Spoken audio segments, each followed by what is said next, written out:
मु मुख्यमंत्री हेबी एवं शासनर नेतृत्व नेबी ये प्रकार मो भितरे मोर योजना नथिला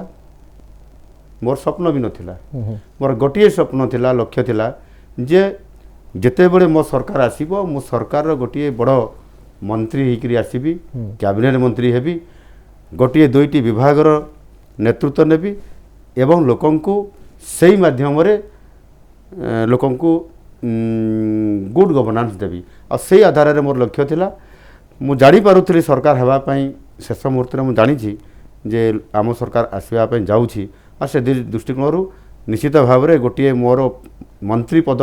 पाइबा गोटे पक्का ये कथा को आधार करी मु मोर सीमित भाव बहुत बड़ प्रतियोगितार मु नथिली एणु आज जिते बड़े मते सुजोग मते आज केंद्र सरकार देले मोदीजी देले ताकू मु निश्चित भाव में बहुत बड़ा गोटे चैलेंज हिसाब से ग्रहण करी आज लोकंकर काम करिया पई मु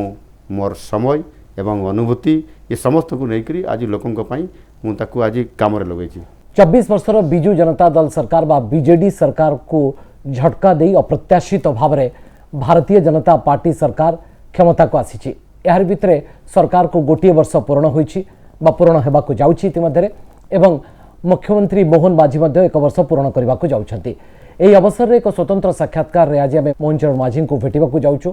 श्रीयुक्त माझी आपन को आलोचना को मु स्वागत करूछि प्रथमे तो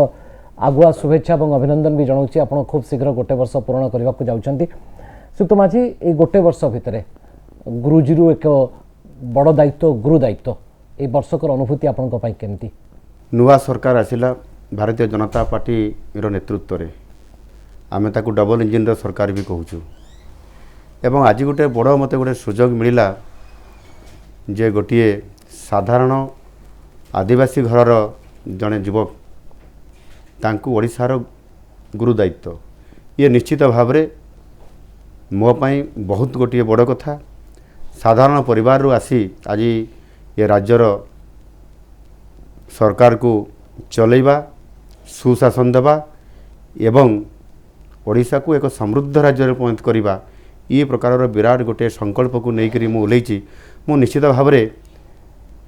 लोकंकर जो समस्या और लोकंकर काम जोटी अधूरा रही जाइए ताकू प्राथमिकता देला है आम सरकार मूल काम आकू करिबारे मते बहुत आनंद लगुच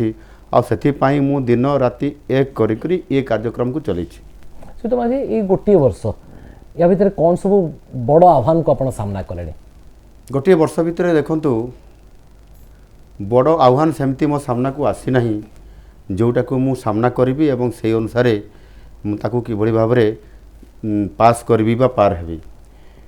जो लोकंकर समस्या गत सरकार मानकरे पेंडिंग पड़ी रही थिला अर्थात लोकंकु तांकर आर्थिक दृष्टिकोण तांकर आय वृद्धि करिबा भित्तिभूमि को सुदृढ़ करिबा शिक्षा क्षेत्र में एक छात्र छात्री मानकु स्वतंत्रता देबा गोटे स्वास्थ्य क्षेत्र में लोकंकु निःशुल्क सेवा देवार जो कथा इतिरे वास्तवता गोटे पटे थिला एवं गत सरकार को स्लोगानबाजी गोटे पटे थिला जोथिपाई कि लोके तार वास्तवता रिजल्ट बा फल पाउ नथिले आउ सेथिपाई सरकार लक्ष्य भोट बैंक पाखरे एवं लोकंकर जो दाबी थिला जे तांकर मौलिक समस्यार समाधान हो आर्थिक स्तर से आगू आसतु जोटा कि बड़े व्यतिक्रम देला आउ ये जो व्यतिक्रम निश्चित भाव में विराट गोटे परवर्ती समय रे गोटे परिवर्तन रूपांतरित है नुआ सरकार आसिला ये हूँ वास्तव कथा बीजेपी सरकार को आसवा आपण मुख्यमंत्री हवा आपण के भाभी थे जे असंभव हम बोली एवं भारतीय जनता मो भितरे मु मुख्यमंत्री हेबी एवं शासनर नेतृत्व नेबी ये प्रकार मो भितरे मोर योजना नथिला मोर स्वप्न भी नथिला मोर गोटे स्वप्न थिला लक्ष्य थिला जे जेते बड़े मो सरकार आसीबो मो सरकार गोटे बड़ मंत्री होकर आसबि कैबिनेट मंत्री हेबी गोटे दुईटी विभागर नेतृत्व नेबी एवं लोकंकु सेही माध्यम रे लोकंकु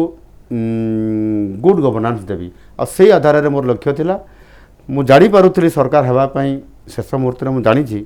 जे आम सरकार आसवा पई जाउछि आ से दृष्टिकोण निश्चित भाव में गोटे मोर मंत्री पद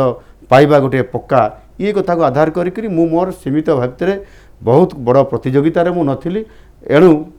आज जिते बड़े मते सुजोग मते आज केंद्र सरकार देले मोदीजी देले